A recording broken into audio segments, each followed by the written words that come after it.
Basirhat block number 2 Bishnupur এলাকায় হলো একটা অনেক বড় প্রতিবাদ। কয়েক হাজার মানুষ উত্তেজিত হয়ে টাকি রোধে করলেন প্রতিবাদ টায়ার জ্বালিয়ে।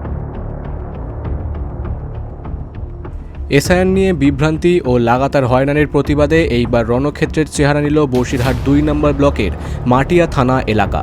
বৃহস্পতিবার সকালে বেগমপুর বিবিপুর গ্রাম পঞ্চায়েতের বিষ্ণুপুরে টাকি রোডের উপর টায়ার জ্বালিয়ে বিক্ষোভ দেখাতে শুরু করেন কয়েকশো গ্রামবাসী।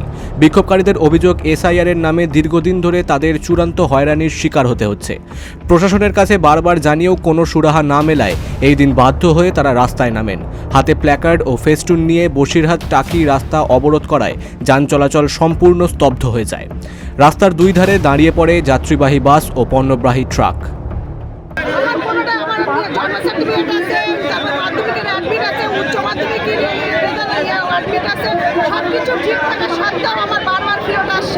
আমি বারবারই দিচ্ছি, বারবারই আমার ফিরত আসছে।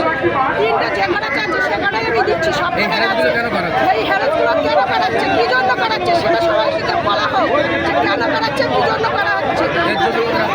এর জন্য আমাদের রাস্তা হচ্ছে। উত্তেজিত গ্রামবাসীরা জানান, যতক্ষণ না এই সমস্যার স্থায়ী সমাধান হচ্ছে এবং হয়রানি বন্ধ হচ্ছে ততদিন এই আন্দোলন চলবে। ঘটনার খবর পেয়ে এলাকায় পৌঁছায় মাটিয়া থানার বিশাল পুলিশ বাহিনী। পুলিশ বিক্ষোভকারীদের সরিয়ে যান চলাচল স্বাভাবিক করার চেষ্টা করলেও পরিস্থিতি বেশ কিছুক্ষণ উত্তপ্ত থাকে।